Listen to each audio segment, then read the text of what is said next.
Bienvenidos y bienvenidas a Capital Empresa. Hoy arrancamos el programa haciendo un repaso de todos los temas que hemos ido tratando esta temporada junto a nuestro experto legal, desde ciberseguridad, mediación mercantil, la ley de inteligencia artificial, hasta el compliance digital y el doxeo, entre otros muchos. Semana tras semana hemos ido desgranando cada uno de estos asuntos, entendiendo su impacto real y directo en nuestros negocios y empresas. Y a continuación centraremos nuestra atención en un asunto de gran relevancia social y empresarial, el desafío que representa el cuidado de las personas mayores en nuestra sociedad actual. Este tema se ha convertido en una prioridad urgente para muchas familias, organizaciones y gobiernos y afecta tanto al ámbito personal como al profesional.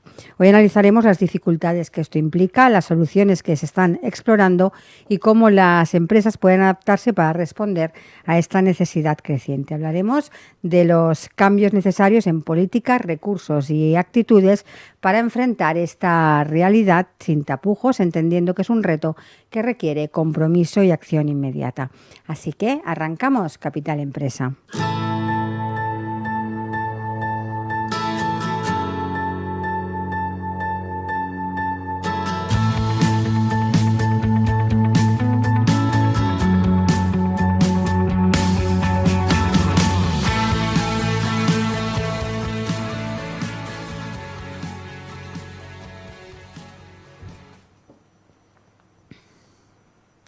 Y hoy, como cada semana, contamos en el estudio con nuestro colaborador, con Jesús Soler, abogado experto en tecnología, que es el responsable de traernos las noticias legales que pueden afectar a empresas y a profesionales. Jesús, bienvenido. Buenos días. ¿Qué tal?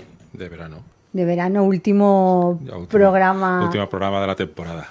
O sea, la temporada de la IA, de la inteligencia artificial, qué guay. Cada temporada la podríamos nombrar. Hemos tenido la temporada del blockchain, la temporada del metaverso. La temporada... Oh, qué buena la del metaverso. Esta temporada de la IA. Sí, y lo que le queda. Sí. Porque la IA está en pañales. Y ahora, aparte de las regulaciones, habrá problemas filosóficos, muchos, de aplicación y no aplicación, de si es legal o no es. A ver, legal. Si es ético más o que no legal, es ético. ético.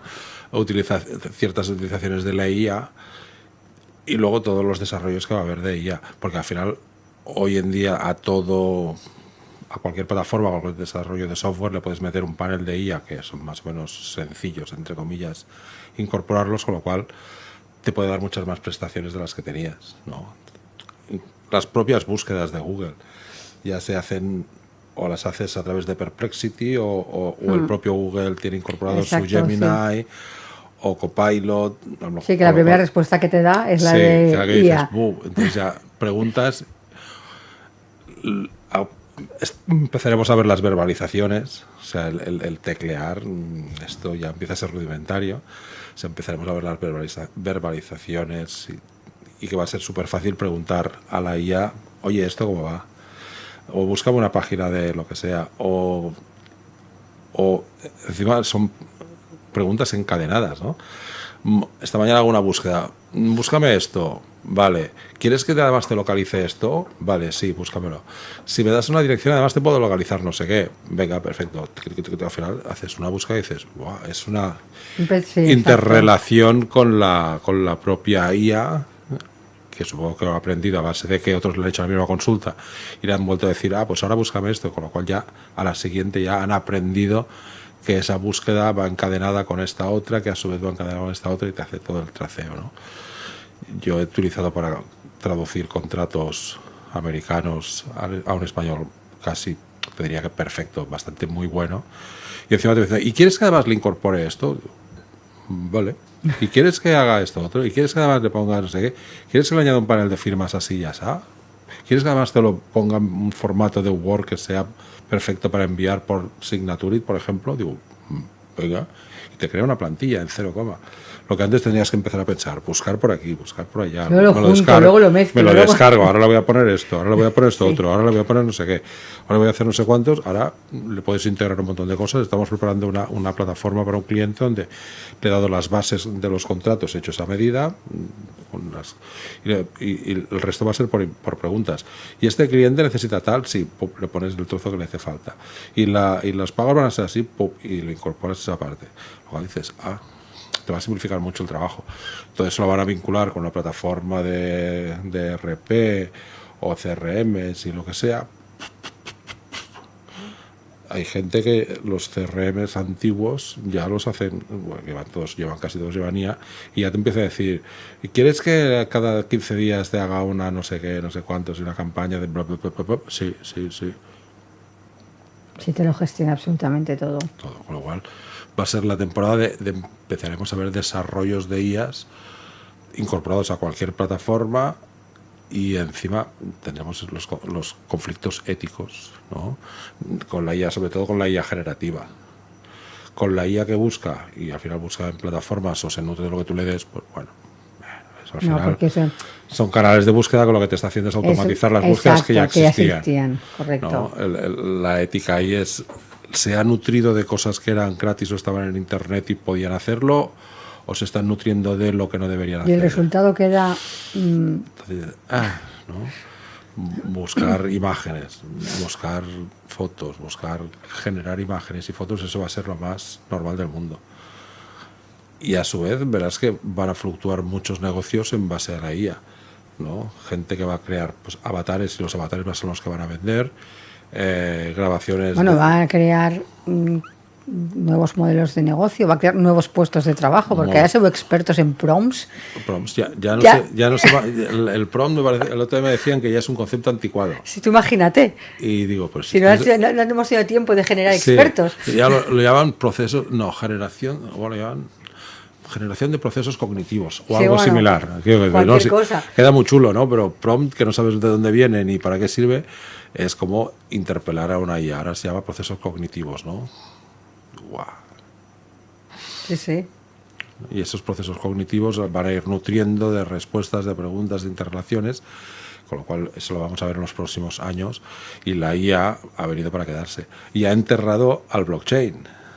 O sea, el blockchain, que pensábamos que iba a ser, las cripto van a ser el futuro de la humanidad, pues bueno, se ha quedado ahí. El Bitcoin está, va a estar subiendo, ¿no? Pero... el Ether también es otra moneda base, el Solana, etc. Todas estas monedas están ahí, van a tener su crecimiento. Dicen que ahora viene una subida fuerte de todas ellas. Bueno, la inestabilidad monetaria, por un lado, genera crecimiento de las criptos, y al revés, cuando la economía funciona bien y está como un tiro, las criptos bajan. Bueno, pues es un sistema de contrapesos. Lo bueno es que las criptos se han convertido en una commodity o en una herramienta más de inversión. Los bancos ya tienen criptos, los fondos invierten en criptos, los grandes tenedores tienen criptos por ahí. El otro día me dijeron lo vi, que habían puesto a la venta una emisión de criptos del año 2011, que las compraron a céntimos, y el valor de todo lo que sacaron eran miles de millones. Digo, imagínate el tío que minó eso, o las compró, o hizo lo que sea con esas criptos. Las tenía ahí guardadas estos 11, 12, 13, 14 años. Sí, yo me acuerdo, creo que lo comentamos un día, que cuando empezábamos a hablar del Bitcoin, te llegaban los mensajes de compra un Bitcoin por una tontería. Sí. Que digo, el que compró aquella vez y tuvo la paciencia de comprar 1, 2 o 3 y guardarlos ahí los dejo enterrados, hoy en día... Yo la primera vez que compré lo compré a 600. Y dices, ¿por qué no compré 2? Y uno me lo guardo. Y ya era súper caro de cuando llegaba la primera información, que te lo vendían regalado. Exacto, ¿no?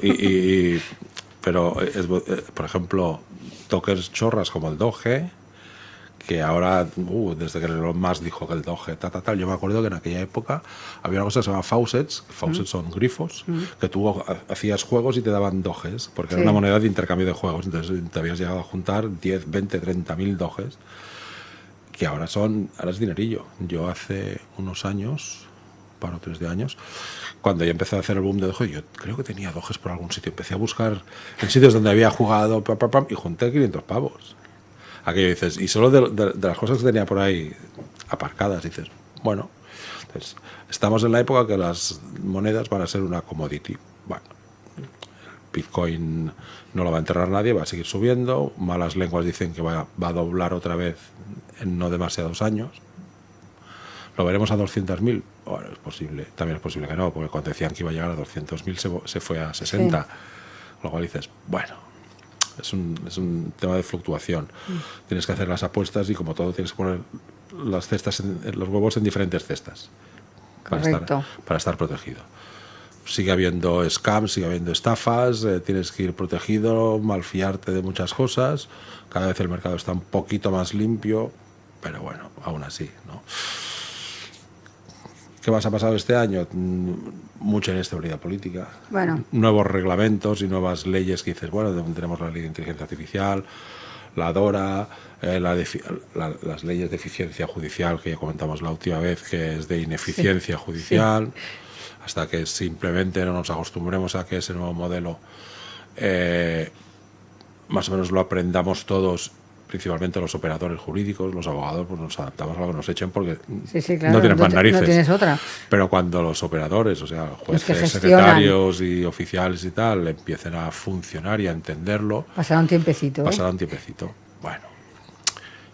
Como este año ya ha salido la oferta de empleo público, ya hay, me fijé que en los puestos de judiciales, no solo jueces, fiscales, secretarios, sino que oficiales de justicia, etc., hay, no sé si 5.000, 4 o 5.000 que quieren incorporar al procedimiento, al sistema judicial. Y dices, bueno, si incorporan tanta gente, si más no, supongo que tendrán medios humanos para poder desarrollarlo.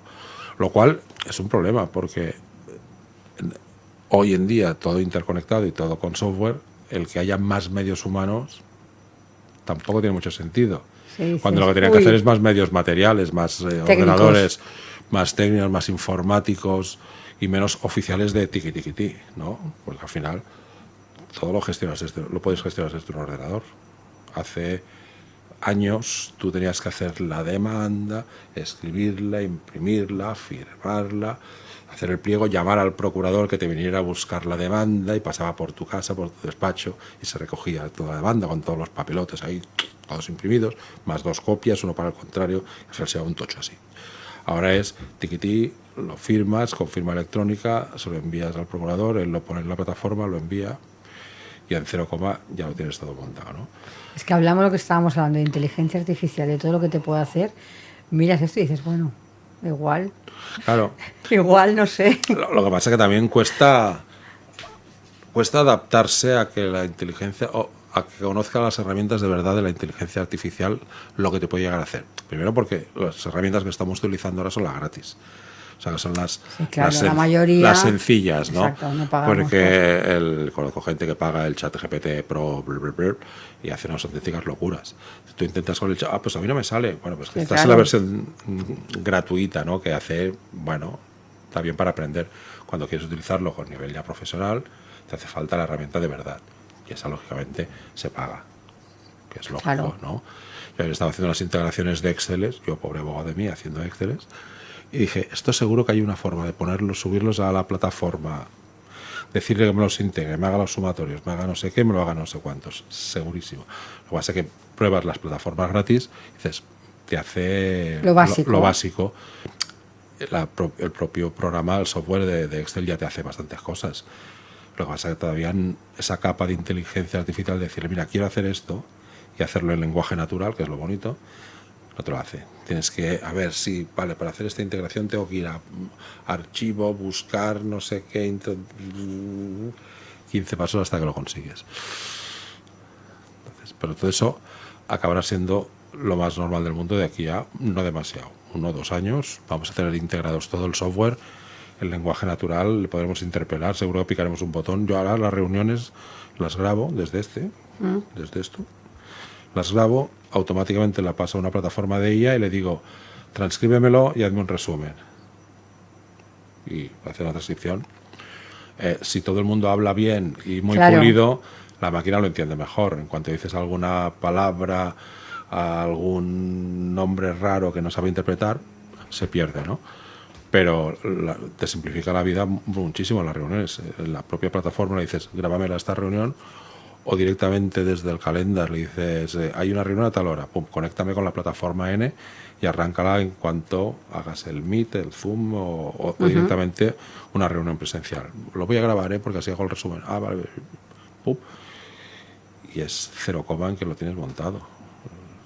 Estamos haciendo también un tema que todo el mundo está en su casa, en su despacho, y somos 6 o 7 personas, ya hemos dicho, sí, lo grabamos porque haremos un acta de cada reunión y una transcripción, con lo cual, fantástico, porque así todo el mundo, y la puedes hacer directamente por el Zoom, por el Meet, o a través de esa plataforma, y es acabar la reunión, decirle OK, depurar las 4 palabras o siglas que has dicho que la máquina no las entiende, ponerlas en mono, te hace el resumen automáticamente de los tags. Y era muy divertido que te dice hasta, si tú le dices el nombre de las personas intervinientes, te va diciendo, y se ha acordado que fulanito haga esto, y esto. Digo, ¡hola!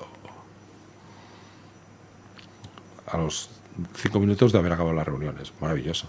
Lo que pasa es que veo que en el tema de la justicia, si se aplican tecnologías como la inteligencia artificial o las que sean, pero se pone más tecnología, van a tener que convivir tantos años hasta que todo se ponga...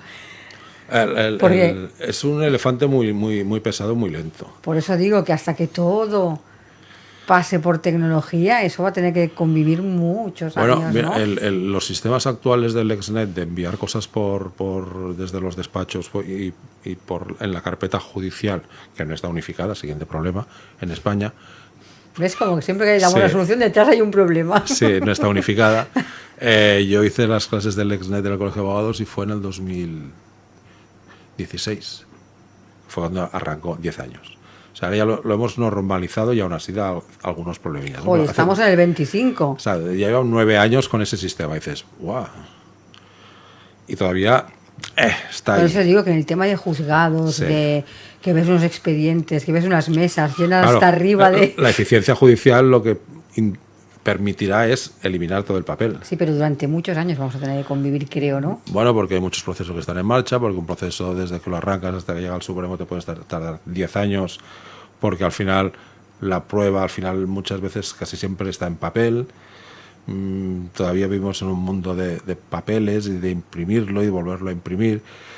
Y seguimos teniendo la costumbre a veces, para comodidades, imprimirlo y contra el papel lo revisas mejor. Que a veces, ¿pero por qué? Porque estamos educados así. Y porque al final el tocar el papel, yo lo intento evitar, pero por ejemplo ayer para revisar los gazapos me lo imprimí y aunque lo tenía en la pantalla, vale, pum.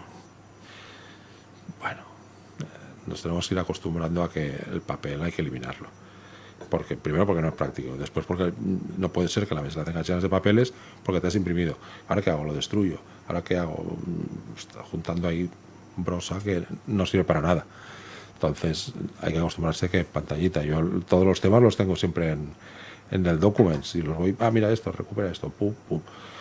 Los documentos, cuando haces unos textos compartidos o revisas cosas entre varios que no están nunca en el mismo despacho, lo haces todo compartiendo escenarios y lo haces todo mucho más fácil. O por ejemplo, esas reuniones, una vez que lo subo a la plataforma, hago la transcripción, la corrijo las 4 cositas, le doy compartir y todo el mundo tiene toda la información. Más transparencia imposible. ¿No? Y eso te lo permitirán esas herramientas que los llamamos de inteligencia artificial, pero realmente son procesos que ya existían antes y que ahora han evolucionado y se han permitido funcionar mejor. Todo lo que hace la IA generativa en imágenes, no hay nada que no hubiera hecho el Photoshop antes. Lo que pasa es que, claro, mejor, utilizar más el Photoshop, la capa, la otra capa, ahora se me ha perdido una capa y ahora como pongo esto, y lo quería todo verde y me lo ha puesto azul, y claro, dices, hazme un pingüino verde, y la IA te hace un pingüino verde. Sin capas. Claro, sin capas. ¿Te hace algo diferente de lo que hacía el Photoshop? El resultado es mucho más rápido, mucho más efectivo y menos lioso que lo que hacía el Photoshop. El Photoshop hacía cosas maravillosas y las sigue haciendo, pero claro, no es ágil, ¿no? Al final, supongo que los que empiezan a su recorrido laboral, todo eso que estamos diciendo ahora será mucho más fácil, más sencillo. Sí, claro. ¿No? Los que lo estamos acabando, nos gusta hacer eso y porque estamos al día, pero al final dices, bueno, tira, te facilita mucho la vida, pero lo tendrán el uso de no papeles serán los jueces que están entrando ahora a los juzgados nuevos. Entonces eso realmente dirán, todos estos los que lo normalicen, claro, los que vienen cuando ahora. se encuentren todos esos dice, ¿y esto para qué me sirve? Esos pliegos que tengan que empezar a estudiar y ir a los juicios que ves que el juez tiene ahí todos los pliegos y dígame en qué folio está. pues el folio, no sé cuántos miles ahí marcado, ¿no? Mientras que lo dices, ahora se lo pongo en pantalla, ¡pum! Es lo suyo, ¿no? Todos compartiendo una pantalla con la documentación, que ya se ha visto en algunos juicios que han sido más o menos mediáticos. Ya empiezan a decir, pues funciona así, pum, pum, pum. Póngalo en pantalla, pam, ya está. Entonces eso será muchísimo más fácil a partir de ahora. Bueno, iremos viendo. Lo veremos, a ver si esa eficiencia realmente va a ser eficiencia o no. Porque el otro día creo que lo dijimos, que leyes cambian leyes, y como el gobierno está como está, si mañana entran otros, Alguna cambiará. alguna que otra cambiará. Entonces será un follón, ¿no? Bueno, ya veremos. Que vamos a entrar también este año. Sí, hoy salía un bonito artículo sobre la biometría. Sí, Eso nos ha hablado mucho en el programa. Sí, la biometría. Hay un director nuevo en la Agencia de Protección de Datos y la Agencia de Protección de Datos ha hecho una interpretación diciendo que el registro de la jornada laboral con biometría, pues cuanto menos, hay unos que dicen que está prohibido, otros dicen que no, lo que ha puesto son barreras para que se haga bien. Y entonces hoy el director de la agencia nuevo está diciendo que se lo están volviendo a replantear. ¿Qué se están replanteando? Primero, que la biometría por dedo no infringe demasiados derechos a la hora de fichar. Bien pocos, ¿no? Y la biometría facial, con los aparatos y con los usos que se están dando, tampoco infringe, porque esas cámaras solo te captan en un momento, te hacen un hash, solo guardan el hash, etc., ¿no? O sea, es una interpretación muy, muy, muy restrictiva, que lo que está impidiendo desarrollo de los sistemas. Por ejemplo, la ley del gobierno sobre el registro de la jornada laboral, que tenga que ser digital, la impide. Choca con eso, claro. Porque dices, a ver, yo tengo que hacer el registro de la jornada laboral de forma digital. Venga. ¿Cuáles son los sistemas digitales? Porque además tengo que registrar esa jornada de forma indubitada, o sea, que el trabajador que ha marcado, sepamos que es 100% él. ¿Cuál es el único sistema? La biometría digital, sea a través del móvil, un aparato, una app, o sea desde el propio aparato. Además que hay sistemas súper probados, súper integrados y súper todo, que no tienes que inventar nada. Claro, entonces es la única forma que sea fiable. La tarjetita. Bueno, te la doy a ti y olé. Eso es. Tarjetita más PIN, 3/4, porque tu PIN del móvil PIN será pan, el mismo PIN del móvil que el que pongas la tarjeta de fichar, que el que pongas no sé qué, con lo cual ten la tarjetita y pon 4321. Qué fácil. Sí, claro, así me acuerdo. 4321. ¿Es indubitado? No. La única forma indubitada es utilizar algo que tengas, la huella, con todas las prevenciones de utilización, la evaluación de impacto, un estudio bien de seguridad. Los sistemas de biometría son muy seguros, o sea, el software que lleva incorporado encripta los pocos datos que hay. Piensa que la biometría, nos lo he explicado un montón de veces, lo que te hace es ver una serie de puntos que hay en la huella, los traza, crea unos ángulos y eso le genera un hash así de largo. ¿Qué eres tú? Que eres tú. Bueno, es esa unión de esos puntos. Sí. No eres tú, eres esa unión de esos puntos. La interpretación de la agencia, ¿cuál es? Que, claro, ese hash equivale a un DNI y el DNI es dato personal. Vale, te admito que sea dato personal, pero de ahí a que sea dato de nivel especial que equivalga a dato de salud, va a ser que no, porque el DNI es un dato normal. El dato que genera la biometría en todas partes. Y como te llamen, dígame el DNI porque soy de Vodafone, y se lo cantas al supuesto operario de Vodafone, ¿no? Entonces, ese hash que has creado, que puede ser tu DNI, ¿dónde está la especialidad de ese identificador? No, es que es unívoco, claro, como el DNI. Tú no tienes mi número, lo tengo yo, todos tenemos uno.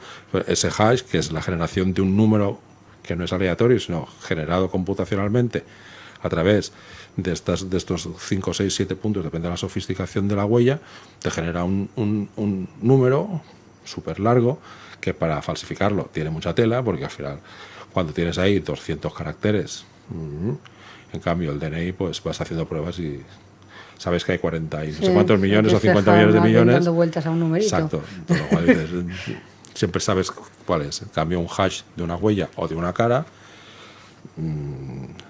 equivaldrá a ese número de DNI, será un número que está asignado a esa persona porque por narices biométricamente se genera. ¿Y cuál es el problema? Es que no lo veo ninguno. Ni lo veo ahora ni lo veía antes. Bueno, pues resulta que la directora anterior y alguien más pues piensa que lo que se va a poder hacer con eso. Tú imagínate, tú me decías, hay un cambio de gobierno, cambiará alguna ley. Tú imagínate, aquí solo cambió el director de la agencia Sí, y ya cambió da la el criterio. vuelta. Claro, ya cambió el criterio. Ya cambió el criterio. Pero eso ya lo sabíamos, porque los que conocíamos a este director sabíamos, y el subdirector y tal, ya sabíamos que había unos criterios que no compartían con la anterior directora. Bueno, ni ellos, ni muchísimos de los que nos dedicamos a esto. Cuando, por ejemplo, en ese artículo decía, bueno, es que nosotros no hacemos las leyes, solo las interpretamos. Y yo decía, la segunda derivada es, también la puedes interpretar mal. Correcto, claro. Y la interpretación que se ha dado hasta ahora es errónea. Nadie se ha atrevido a llegar a la Audiencia Nacional de momento para impugnar que esa interpretación es errónea. Y cuando la Audiencia Nacional le empiezan a llegar multas y que se cargue el criterio, dirá, bueno, es que era nuestra interpretación, vale, pues tu interpretación es errónea. O sea, hay una norma y la norma es la que es y el juez al final la acabará interpretando. Pero tú, como entidad oficial, no puedes ser juez y parte. Juez y parte, ¿qué quiere decir? Hago una interpretación súper restrictiva, el que utilice la biometría le voy a multar. ¿Por qué? Porque es que yo vivo de las multas. O sea, mi presupuesto, sí que hay una parte que es presupuesto general del Estado, pero otra buena parte son los excedentes que yo tengo de las sanciones. Es feo. Sí, queda feo. Queda feo. Queda ¿no? feo. Entonces, no, pero yo es que protejo los derechos de los pobres trabajadores. Los pobres trabajadores no son tontos, perdona que te diga. Estamos en una sociedad... Sí, aquí tenemos mucha costumbre sí, de eso, ¿eh? Claro, entonces, no, pero es que, claro, la libertad individual del trabajador queda mediatizada cuando presta el consentimiento porque hay una parte que está por encima. Eso es que es inevitable. A ver, ¿cómo arreglamos esto? Claro, dices, bueno... Siempre sea la empresa y el trabajador. Para eso, si un operario de la SEA tiene por encima la SEA, tiene sus representantes sindicales, tiene un montón de formas... la ley de los representantes sindicales, que no es una persona desvalida que cuando presta el consentimiento lo hace absolutamente coaccionado porque si no se va a ir a la calle, sino que cuidado, que me lo dijeras en el siglo XIX o XVIII o el siglo XX, cuando claro, fíjate, estaban explotados aquí en los textiles de Barcelona y luego se rebelaron y salieron todos los anarcos. Sí que es verdad que hay un punto que tú no tienes decisión, ya lo sabemos, pero a ver, son normas y... Pero luego tampoco admiten que, oye, esta es mi empresa, pongo las normas legalmente que pueda poner y que si no te gusta mi empresa no hay esclavitud. Puedes irte a otra. Ves a trabajar a otra. O sea, si no te gusta correcto, cómo... Ahí va. Claro, sí, siempre hay ese punto de que no puedo elegir, pero es que es normal. Pero la izquierda lo que tiende justamente es a eso, a decir, pobre trabajador explotado por los medios de producción, etc., ¿no? A ver, perdona, la esclavitud se abolió hace muchos años. Y creo que aquí la abolió Isabel II. ¿Tienes opciones? Mucho antes que no, Isabel I. La abolición de la esclavitud en España fue con los reyes católicos. Sí. Puede ser. Entonces dices, bueno, dentro de los territorios peninsulares. Y dices, si tú no te gusta cómo te tratan en tu empresa, te cambias de empresa. Oh, es que no se puede. Lo cómodo es quejarse, lo no cómodo es crecer. ¿No? Pero bueno, eso lo acabaremos de ver. Entonces ese artículo es interesante porque tengo muchos debates sobre biometría, muchos encargos de empresas que dices que les están diciendo que no lo pueden poner. Digo, sí que lo pueden poner, tienen que hacer una serie de cosas y estudios, o lo que se llama la evaluación de impacto, un estudio de riesgos, documentarlo bien, explicarse a los trabajadores, hacer los papelitos bien, hacer la documentación correcta y que nos digan algo. O sea, hay que hacer los deberes. Lo que no puedes hacer es ponerlo a la brava, porque ya no se puede hacer nada a la brava, ¿no? Pero a partir de ahí, entonces lo que acaba diciendo el director Cotino es, bueno, nosotros solo interpretamos, los que hacen las leyes que se pongan las pilas, como diciendo, en la ley nueva sobre el registro de la jornada laboral, donde digas que es digital, además di que la biometría está permitida. Claro, es tan fácil como eso. Entonces, esa interpretación... No hay duda. No hay que interpretar nada. Exacto. Si el legislador dice, esto es así, y nuestra interpretación de la norma es esta, amén. Porque ahora escudarse, yo interpreto una cosa, y soy juez y parte porque además pongo la sanción. Aquí dice, yo he interpretado, pero son los otros los que han hecho mal la ley. Mejor dejarlo sin opción a interpretación. Exacto. Entonces así todo el mundo va por el mismo patrón. Que cuando hagan la ley que está en el Congreso, no sé en qué estado estará, porque ahora están con otras cosas, me parece. Han tenido algunos problemillas ahí. No sé, cada semana han tenido algunos problemillas. sale una seta. Sí. Pero estas setas que salen ya se sabían. Sí. Alguien no sabía lo del Montoro. El río sonaba. Y alguien no sabía el despacho. El principal despacho lobista es de un exministro del PSOE en España. Me está contando. ¿Alguien no sabía que el 3% aquí existía? Cuando salió, 3%. Bueno, o sea que cositas. No hay nada peor que no hay más ciego que el que no quiere ver, ¿no? Con lo cual dices, bueno, eso es lo que vamos a conseguir evolucionar el año que viene. ¿Qué más tenemos? Hemos dicho muchas cosas, ¿no? Sí, hemos hablado de muchas cosas. De ciberseguridad. Ciberseguridad. También el tema el doxeo, ¿te gustó el doxeo? Sí, el doxeo molaba sí, mucho. Sí, esto hace poquito que hablamos de esto. Sí, el doxeo fue chulo.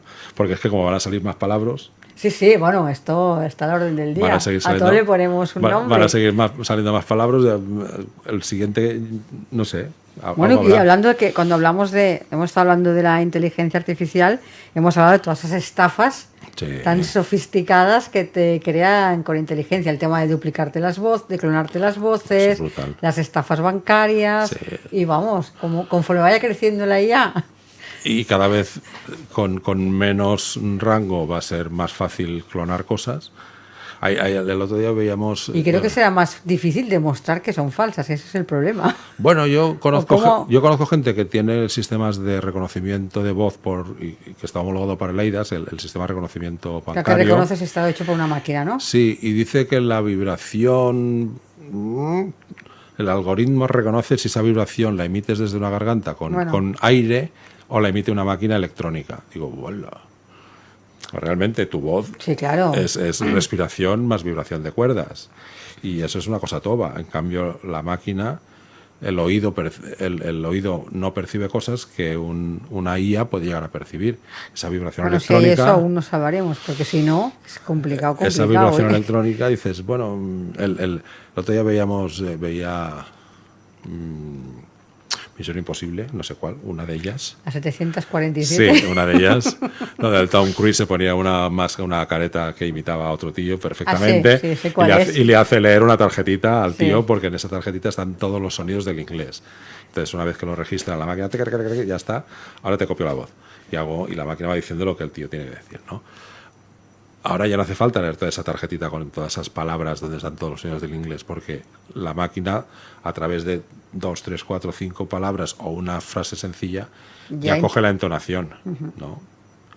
Entonces, cada vez eso va a ir evolucionando más, o oírte solo la vibración de la voz o cómo exhalas, cómo respiras, ya es capaz de utilizar y crear los propios mensajes y escribirlos, y ya está súper fácil, ¿no? Eso va a ir evolucionando y esas estafas se van a dar cada vez más. Tenemos que estar súper vigilantes. Supongo que los departamentos de ciberdelincuencia de todas partes van a ser más sofisticados. Miré lo de los Mossos, no puedo hacer.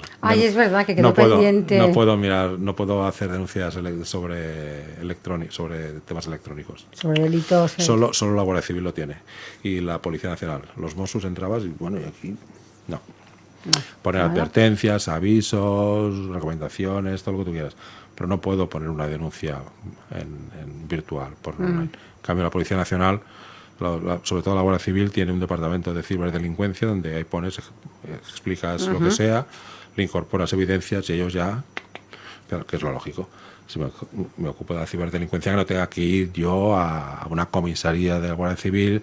Mire, señor guardia, es que me han electrónicamente, ¿vale? ¿Y qué? Pues no, mire, le tengo aquí. Sino que si lo tienes aquí, envías, copias, pegas, cortas, lo reciben y ya lo evalúan, ¿no?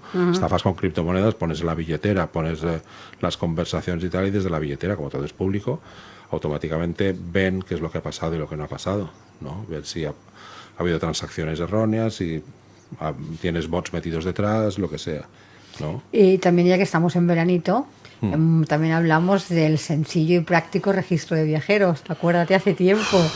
En teoría iba a salir una recomendación donde lo iban a simplificar. Hay una Ha salido, ¿no? Porque ya sí, estamos... hay una instrucción que dice que los datos que no son necesarios, y hay una serie de datos que no los van a poner. Pero en cambio también ha salido... menos mal, porque me dijiste no sé cuántas preguntas había que responder y que parecía un examen de selectividad. Hay 40 y pico datos. Ha salido una cosa simplificando que no son necesarios todos, sino solo los que identifican plenamente a la persona, etc.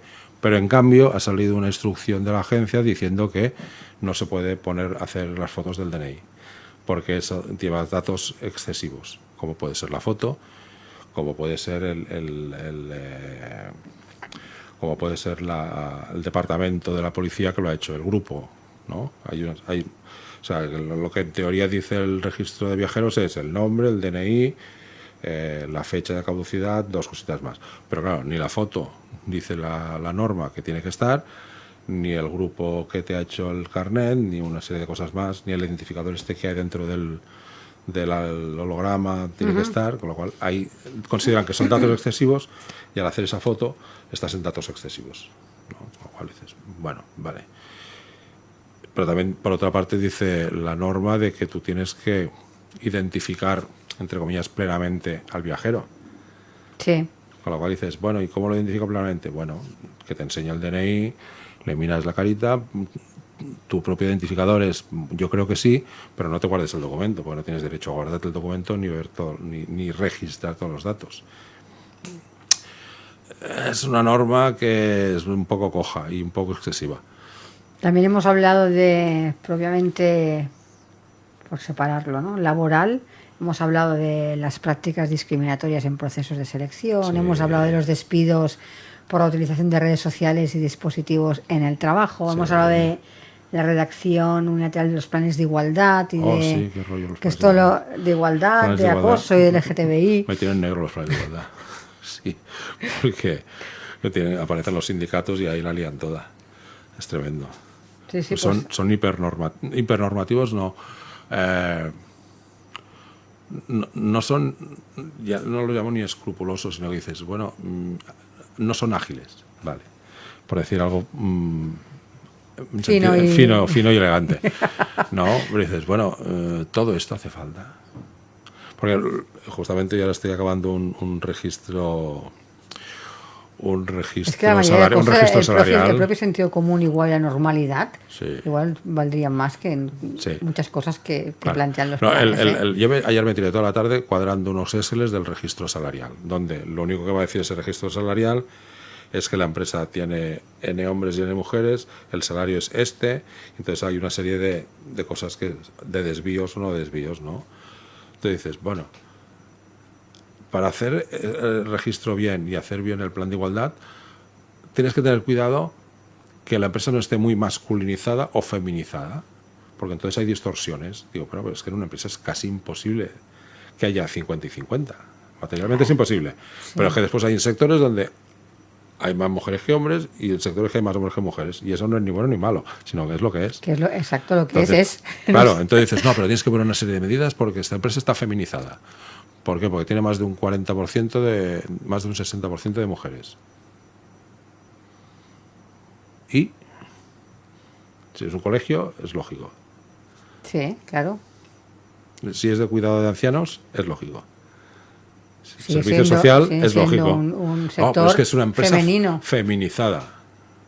A partir de ahí, igual que pasa con una empresa de maquinaria, de tecnología, que seguramente está más masculinizada. Pero en tecnología son carreras que las mujeres todavía no tienen un alto número, una presencia. Para hacer ese registro es un Excel. Es para verlo, porque al final dices, bueno, y esto, a ver, si tienes un super software de control de personal y tal, como tiene la SEAT o más o menos ya han conseguido meter ese Excel, integrarlo dentro de la plataforma y más o menos te lo genera solo. Pero si es una empresita de 50 trabajadores, que son las que tienen que empezar a hacer ese registro salarial, esa empresita de 40 o 50 trabajadores con ciertas rotaciones, con trabajadores del campo, con sociales, etc., no tienen gente, primero ni pasta para invertir en un software que te haga eso, ni pagar a la asesoría que se lo hagan, sino cuando lo tengan que empezar a aplicar van a tener que hacer un poquito a pedal. Y eso es muy divertido. Madre Entonces mía. dices, está muy bien el registro para ver si realmente está feminizado. En feminidad si hay distorsiones en los salarios. Pero si tú presentas un plan de igualdad así, ¿qué pasa? Es decir, Te lo echan, no lo si puedes tienes no lo puedes registrar. 45 hombres y 5 mujeres, Primero, que el plan de igualdad tiene que estar supervisado por los sindicatos. Eso es plan de igualdad. Cuando está feminizado o masculinizado, tiene que tener una serie de medidas tendentes a igualar las y cosas. cuando el sector no Sí. da para igualar Pues, las cosas, no puedes igualarlas. Es que por no, mucho que te encabezones. entonces tendrás el sindicato que dirá que las medidas no son correctas, con lo cual no te firmará el plan de igualdad, con lo cual no lo podrás registrar. Y el plan de igualdad, para que sea válido y operativo, tiene que estar registrado.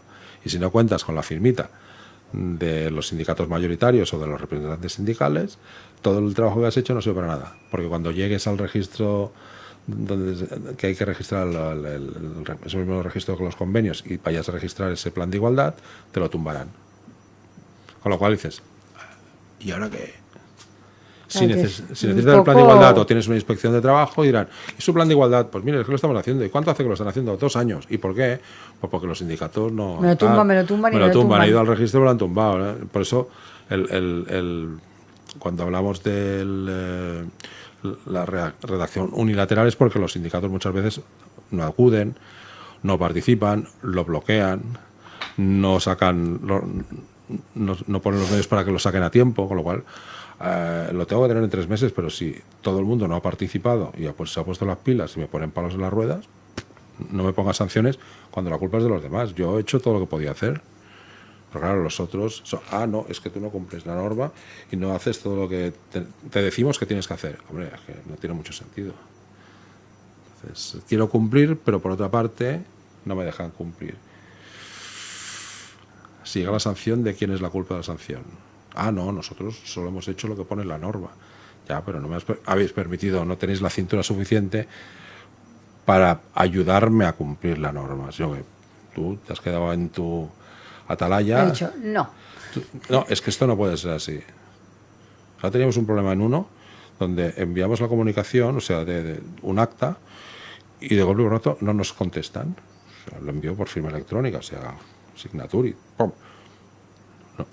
Porque resulta que en la reunión anterior se había dicho que cualquier documentación tiene que pasar una revisión de 10 días.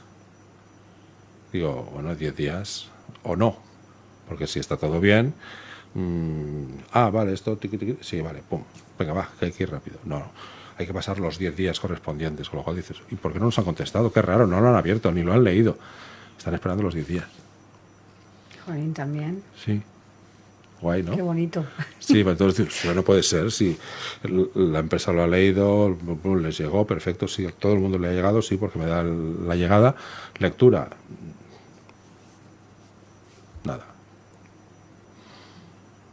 Entonces, bueno, está complicado. Y nos seguiremos chocando contra esos puertos. El problema es que cuando dicen, no, vendrá un cambio de gobierno y ya verás cómo esto se soluciona. No, pondrán otros. Ya. Serán los mismos perros con distinto collar. ¿No? Y no fallar esto y fallar otra cosa. Es que, a ver, Porque al final... arreglar una cosa, estropear en otra, porque esto va así. No, pero ya será más fácil porque los sindicatos y los no sé qué y los no sé cuántos pondrán menos pegas. Pondrán otras. Ahí está. Pondrán otras. El regulador pondrá otras, la liberalización pondrá otras, etc. Y saldrán corruptos por un lado y saldrán corruptos por otro lado, con lo cual al final siempre nos tocará pagar a los mismos. Pues sí, esto no creo que tenga arreglo rápido. Y volveremos de verano y seguirá pasando lo mismo.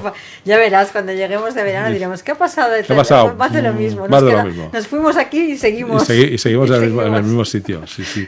En la casilla de salida todavía. Bueno, tiene su gracia.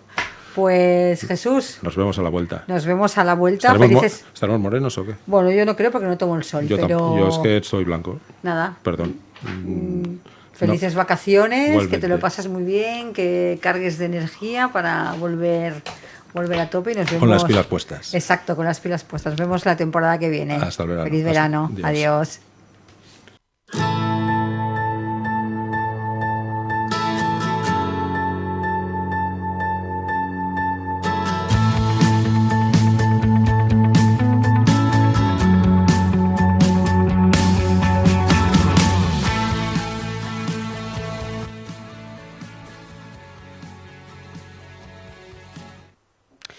Durante años, el cuidado de personas mayores ha recaído en el entorno familiar, sostenido casi siempre por mujeres que en silencio han compatibilizado sus vidas con una responsabilidad que rara vez se reconoce. Hoy ese modelo muestra signos claros de agotamiento. Las familias son más pequeñas, la longevidad crece y muchas personas mayores viven solas o con necesidades complejas que superan lo que un entorno no profesional puede asumir. En este contexto, el cuidado deja de ser un asunto privado para convertirse en un desafío colectivo que exige estructuras sólidas, acompañamiento profesional y una mirada centrada en la dignidad y la prevención. Y de todo esto lo haremos hoy con Ariana Puig. Ella es la directora de Crecimiento y de Prevención de Equida. Ariana, bienvenida. Mil gracias, encantada. Cuéntanos, para empezar, para quienes no os conocen, qué es Equida y cuál es su propósito principal. Genial.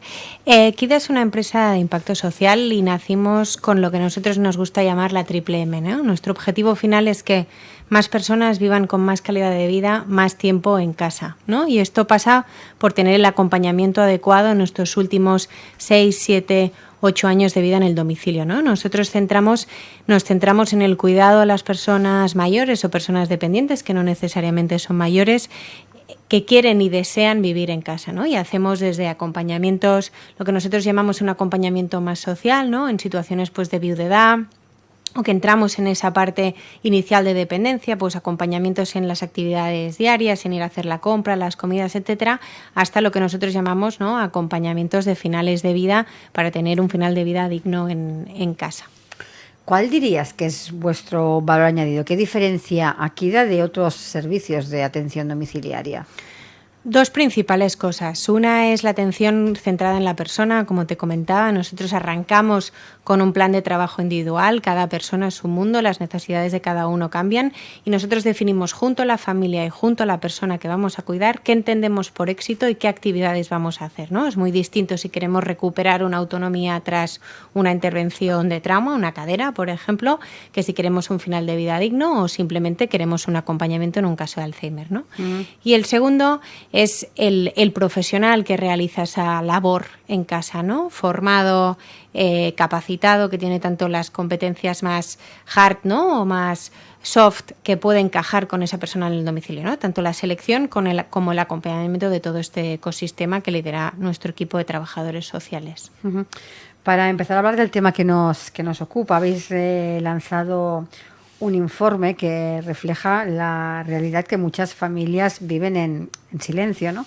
¿Por qué era importante visibilizar esta situación ahora, en este momento? Creo que el punto principal es realmente la dependencia o la necesidad del cuidado. Es un tema del que nos cuesta hablar, ¿no? O que muchas veces vemos ajeno, pero la realidad es que todos vamos a ser cuidadores y todos vamos a ser cuidados, ¿no? Y creemos que una de nuestras labores es concienciar a la sociedad de dos grandes puntos, ¿no? La prevención es, todo aquello que podemos anticipar para retrasar, ¿no?, esta situación a la que todos vamos a llegar, pero hay muchas cosas que podemos prevenir cambiando nuestros hábitos de día, como cuando llegamos ahí, ¿qué es lo importante?, ¿no?, que realmente es tener el acompañamiento adecuado, ya sea en casa o con otros recursos, cuidar a los que cuidan, ¿no?, este cuidador informal que mencionabas al inicio, y encontrar los recursos para poder, ¿no?, hacer frente al coste que tienen estos servicios y ver cómo lo gestionamos, ¿no?, cómo gestionamos esa incertidumbre, y por eso lo encontramos relevante a aflorar un poco el tema. ¿Cuál dirías que es el dato más alarmante de este informe? Yo diría dos principales cosas, ¿no? Uno es que el 40% del mercado, cerca del 40% del mercado, es economía sumergida, ¿no?, con todo lo que ella implica, ¿no? Y una de las cosas que nos gusta empujar tanto nosotros como otros participantes del sector es cómo, ¿no?, afloramos este tema y empujamos hacia la regulación y la profesionalización del sector. Y el segundo es la caída de este cuidador informal, ¿no? Pasamos de hace casi 40 años a tener pues 3 personas por cada persona dependiente y ahora estamos cerca del 1, ¿no? Y esto no hará más que empeorar, ¿no? Una labor que era compartida entre los hijos pasa a ser dependiente de una única persona, con toda la complejidad y el esfuerzo que eso puede implicar, que son las labores más complicadas que existe a día de hoy, ¿no? Cuidar de los nuestros. Para ponerle número, de hecho, en el informe Apuntáis una reducción de este potencial de cuidado informal de un 60%, que es una cifra altísima de caída, digo. Totalmente. Y además de esto ha cambiado mucho las dinámicas familiares, ¿no? Antes vivíamos todos en el mismo bloque, el mismo piso, estábamos unos muy cerca de otros y la realidad, y nosotros tenemos muchas familias, ¿no? Que los hijos viven fuera, vienen, van, y esa dinámica tan cercana del polo quizá ya no existe, ¿no? Entonces eso quizá agrava la situación incluso, ¿no? Podríamos decir que estamos un poco ante el colapso de ese modelo tradicional. Ya estamos hablando de que el 87% de las personas mayores depende de su entorno familiar para ser cuidadas. ¿Cómo dirías que está la situación ahora? Diría que está en complicada. un punto, sí, no, en un punto crítico y se están haciendo muchos pasos para mejorarlo, ¿no? Pero sí que es cierto que nos ha pasado bastante la ola, ¿no? Ahora realmente pirámide invertida, baja natalidad, estamos justo trabajando, ¿no? El sistema está trabajando en esta reforma de ley a la dependencia, ¿no? Que justo salía, que ha sido aprobada por el Senado, si no me equivoco, a finales de la semana pasada, y empresas como Kida, ¿no? En este caso estamos aflorando nuevas soluciones, pero es cierto que esto ha nacido en los últimos 6-7 años y quizá lo podríamos haber identificado antes, ¿no? Entonces estamos haciendo todos ahí el empuje para llegar. ¿Cómo está afectando todo esto al bienestar físico y emocional de las personas mayores o las personas dependientes? Está afectando y te añado un colectivo que es este cuidador informal que decía, ¿no? Las personas dependientes, yo creo que estamos entrando en una fase donde se está agravando la soledad no deseada, ¿no? Gente que realmente pues quizá lleva tiempo sin salir de casa, tenía un entorno social y por temas de movilidad no está pudiendo acceder, ¿no? Para que tengas un dato adicional, como decimos, ¿no? Casi más del 90% de la gente quiere estar en casa, menos de la mitad de los edificios o de las viviendas en España están adaptadas para ello, ¿no? Y esto nos lleva a que mucha gente que no tiene ese acompañamiento deje de salir o acabe yendo pues a una residencia, ¿no? Que en muchas ocasiones es una muy buena decisión, pero a veces no computa con lo que uno desea, ¿no? Y el segundo elemento es el cuidador informal que te decía, que nosotros ponemos mucho hincapié desde Kida, ¿no? Que es nuestro complemento, en el sentido en que pasan a hacerlo solos, ¿no? Y a veces nos olvidamos de cuidar a uno mismo. Me hablabas antes de ese 40% de digamos así, economía sumergida. ¿Cuál es la situación en cuanto a la regulación del sector? Aquí se están haciendo muchas cosas. Es cierto que hay países que están más avanzados que nosotros, ¿no? Por ejemplo, Francia tiene todo un modelo de incentivos fiscales para avanzar hacia la regulación del mercado, ¿no? Pero sí que tanto desde toda la parte de la ley de la dependencia en que se empuja, ¿no? Que las empresas SAT tengan las condiciones adecuadas para los cuidadores, como las empresas privadas como Kida, en que no abogamos para que eso pase, y también intentamos trabajar esa concienciación de la importancia de regularizar el mercado, ¿no? Que muchas veces hay muchos perfiles profesionales en el mercado no regulado que podrían pasar por todo el proceso de regularización y seguir cuidando de manera fantástica a esas familias. Como tú nos comentabas, desde Kida apostáis por la prevención antes que por la actuación, ¿no? ¿Cómo se aplica esto en la práctica del día a día? Aquí yo diría dos cosas, ¿no? Hay concienciación a la sociedad y aquí la verdad es que no lo trabaja Kida de manera autónoma, ¿no? Nosotros hacemos mucho en cuanto a difusión de contenido, difusión de buenas prácticas, difusión de la importancia de anticipar. Trabajamos mucho de la mano de asociaciones y fundaciones que llegan, ¿no? Muy pronto, muchas veces cuando hay un diagnóstico, un Parkinson, un Alzheimer, un ELA, una esclerosis múltiple, son el primer recurso al que vamos, y aquí trabajamos muy conjuntamente para hacer esa difusión. Y luego concienciando de todo aquello que podemos prevenir, ¿no? O sea, para que tengamos un dato, 4 de cada 10 casos de Alzheimer, en muchas ocasiones se podrían haber prevenido si realmente tuviéramos hábitos de vida realmente saludables, desde la parte social, deporte, alimentación, tabaco, alcohol, etcétera, ¿no? Entonces intentamos difundir todas esas buenas prácticas y sobre todo el hecho de que cuando entramos ya en esa situación de dependencia, actuar rápido, ¿no? Es muy distinto si arrancamos con un acompañamiento de pocas horas, 3 años antes que si arrancamos, ¿no? Y al final corriendo y deprisa porque nos ha pasado algo. Uh-huh. Habláis de más de 20.000 familias atendidas.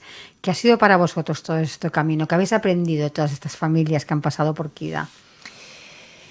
Yo diría que 3 cosas principales. Una es cada familia es un mundo y cada caso es un mundo y requiere ser atendida como si fuera la única, ¿no? Por eso ese plan de trabajo individualizado que te comentaba que hacen nuestro equipo de trabajadores sociales y terapeutas ocupacionales en que definimos éxito y las actividades, ¿no?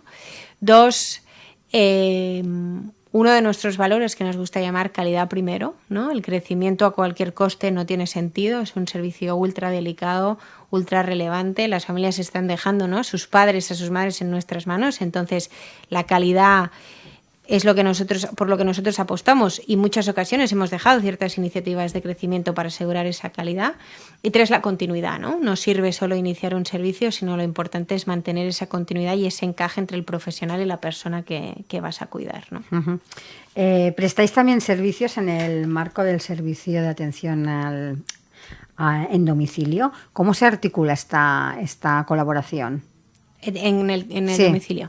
Aquí básicamente nosotros ofrecemos servicios desde un día a 1 hora a la semana hasta 24/7, adaptados a la necesidad de cada persona y en base a la complejidad, ¿no? Desde acompañamientos más sencillos, como decíamos, en este caso pues más de viudedad o lo que sea, ¿no? A hacer la compra, hacer la comida, hacer el mantenimiento del hogar, hasta pues acompañamientos a finales de vida, pasando por situaciones complejas, ¿no? Y aquí básicamente las familias las animamos, ¿no?, a contactarnos y les hacemos un primer asesoramiento. Muchas veces nos pasa que no sabemos qué necesitamos, no sabemos cuánto cuesta, no sabemos cuál es la situación ideal. Entonces invertimos mucho tiempo de manera gratuita en asesorar a las familias de cuál es la mejor opción. Desde ahí arrancamos y hacemos este plan de trabajo en profundidad para definir éxito, actividades, cuál es nuestro punto de partida.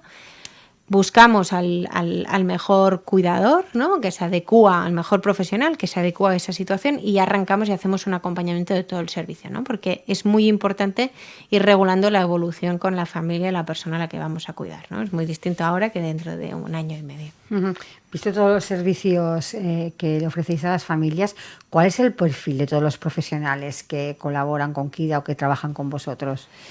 Nuestros profesionales en el domicilio son en general auxiliares, normalmente de enfermería y geriatría, que tienen un mínimo pues de 3-4 años de experiencia. Foco en el domicilio, ¿no?, porque el cuidado en el domicilio requiere de ese 1 a 1 y que con nosotros en muchas casos pues hacen, ¿no?, esa evolución de carrera. Nuestro equipo muchas veces entra con servicios más sencillos y va ampliando, ¿no? Pero profesionales cualificados y que acompañamos nosotros también en formación. ¿Qué tendencias crees que van a marcar el futuro del cuidado de las personas dependientes o personas mayores? Uh-huh. Yo creo que 3 cosas. Una es la apuesta por el domicilio, ¿no? Es decir, claramente hay una preferencia para ello. La sostenibilidad del sistema sanitario y social también, ¿no?, requiere de soluciones en casa que eviten, ¿no?, pues reingresos evitables, etcétera. Entonces, un foco en el domicilio. 2, un foco en integración y coordinación social y sanitaria, ¿no? Uh-huh. 2 elementos que muchas veces actúan de manera independiente, pero que realmente se necesitan al uno al otro para tener, ¿no?, esta atención 360 y centrarnos aún más en una tendencia que hace un par de años que existe, que es la atención centrada en la persona, ¿no? Tener las preferencias del usuario en el centro y como pilar del tipo de atención que va a tener, ya sea sanitaria, social, en casa o en otro centro, ¿no? ¿Qué papel tiene la tecnología en todo ese sistema? ¿Hasta qué punto puede humanizar y no deshumanizar? Es un gran tema de debate. Yo diría un par de cosas, ¿no? Nosotros la tecnología siempre la vemos como un complemento y no como un sustituto y que nos tiene que permitir hacer 3 cosas, ¿no? La primera es automatizar tareas más básicas administrativas para que el profesional, tanto del cuidado como ese trabajador social que te comentaba que tenemos en el equipo de Kida, pueda centrar su atención en aquello que realmente le aporta valor al usuario y a la familia. 2, nos debe permitir ser los ojos del sistema en casa, ¿no? Poder captar qué está pasando en el domicilio y poder conectar, ¿no? Pues a través de sensórica, de no invasiva, ¿no? Realmente recoger cuál es la evolución que está teniendo y anticiparnos ante un potencial deterioro. Y el tercero es un factor clave que nos puede ayudar a reducir el coste del cuidado. Al final, lo más complicado en el cuidado son las horas hombre, ¿no? Las horas que tengo el cuidador ahí. Y muchas veces parte de la atención es proactiva y es activa. Estamos haciendo una tarea, estamos haciendo unas higienes, estamos haciendo una rehabilitación. Y parte es más de observación, o lo que yo llamo reactiva, que simplemente nos aseguramos que no pasa nada, ¿no? Y muchas veces con una tecnología pasiva, una sensórica, por ejemplo, ¿no? O un detector de caídas, podríamos reducir esa necesidad y reducir el coste final para la familia, ¿no? Que es un elemento clave. ¿Cómo podemos fomentar una cultura de cuidados más amplia y más comunitaria? Yo creo que hay una parte de divulgación y concienciación, ¿no? Ese al inicio de la conversación que te comentaba, ¿no? El hecho de que la gente no habla de ello y no piensa que esa situación no les va a pasar a ellos, y la realidad es que nos va a pasar a todos y todos vamos a pasar por ese punto, ¿no? Entonces, normalizar qué está pasando, normalizar la ayuda que necesitamos, normalizar la complejidad que tiene y normalizar que uno solo probablemente no podrá hacerlo, ¿no? Y es una cosa que desde Kida intentamos divulgar mucho. ¿Creéis que el cuidado de mayores o de personas dependientes debería formar parte de la conversación empresarial y económica más allá del ámbito sanitario? Sin duda. Es decir, uno de los retos a futuro es tener soluciones financieras para este tipo de servicios, ¿no? Es decir, aquí uno de los retos, y todos lo sabemos, es que estos servicios, quizá no al inicio, ¿no? Donde nosotros empujamos que las familias empiecen, pero hacia los últimos estadios, pues son servicios que tienen un coste elevado y nadie lo va a negar. Entonces, en cómo podemos desarrollar soluciones financieras o incluso productos aseguradores, ¿no? Que nos ayuden a cubrir estos costes en el futuro, ¿no? Entonces, realmente no solo en el cuidado en el domicilio, sino también como el debate económico empresarial, una parte relevante de qué soluciones podemos dar a nuestras familias, ¿no? ¿Qué le dirías a una familia que no sabe por dónde empezar cuando se enfrenta a la dependencia de un ser querido, de alguien que tiene en casa? Qué buena pregunta. Yo diría que pregunte sin miedo y se informe. Nosotros estamos súper acostumbrados a asesorar familias que no necesariamente necesitan un servicio para mañana, ¿no? Pero lo ideal es anticiparse al futuro de la necesidad, ¿no? Lo que más nos preocupa es la incertidumbre de ¿y ahora qué? ¿Y qué va a pasar? Y he leído que pasa A, he leído que pasa B, ¿no? Entonces, que contacte a una empresa como Kida, ¿no? Otras soluciones, y se informe realmente de qué puede hacer, qué es lo que va a venir y qué recursos existen, ¿no? Ya sea públicos o privados, que aquí el público también hace una gran labor.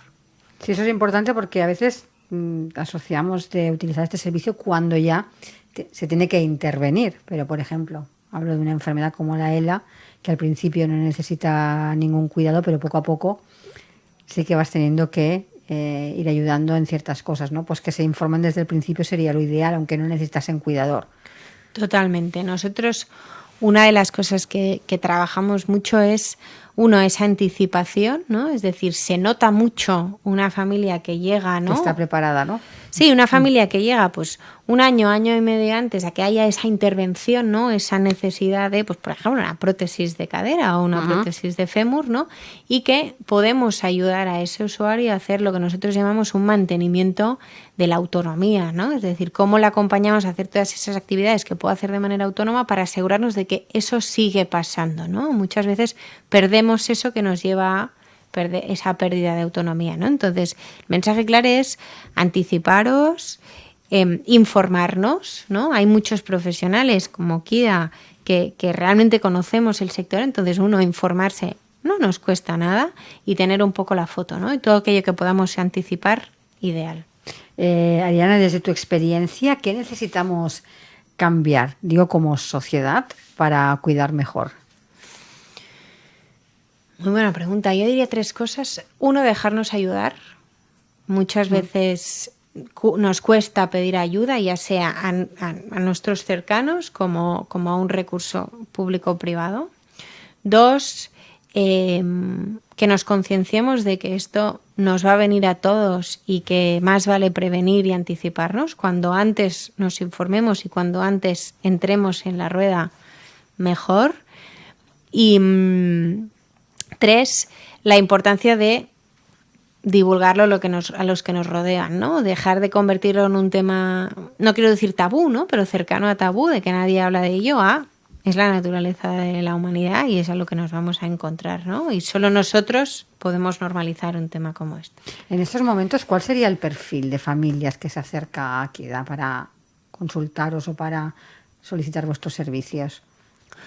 Todo tipo. Es decir, yo te diría, no hay un perfil concreto. Nosotros generalmente quien nos contacta es el hijo o hija de, ¿no? La persona a cuidar. Es una decisión familiar, es una decisión que se toma entre los hermanos, ¿no? A día de hoy sigue habiendo más de un hermano en los casos en los que estamos cuidando, y es una decisión familiar donde uno o varios nos suelen contactar para tener el asesoramiento, y tenemos varios perfiles, ¿no? Desde, como decía al inicio, familias que quizá no viven cerca y están parte de la semana pero parte no y quieren este acompañamiento más puntual, familias sobrevenidas para un caso de una rehabilitación, como decía, de trauma, pero también nos podemos encontrar con un ictus, o familias que acaban de recibir un diagnóstico, en general muchas veces de enfermedades neurodegenerativas, un Parkinson, un Alzheimer, una esclerosis múltiple, un ELA, que no saben cómo afrontar la situación. Y estas son las que más importantemente en el día del diagnóstico lo más clave es empezarse a informar de qué existe y cuáles son las soluciones, ¿no? Ya para ir finalizando y centrándonos en Kida, ¿cuáles serían ahora vuestros próximos objetivos?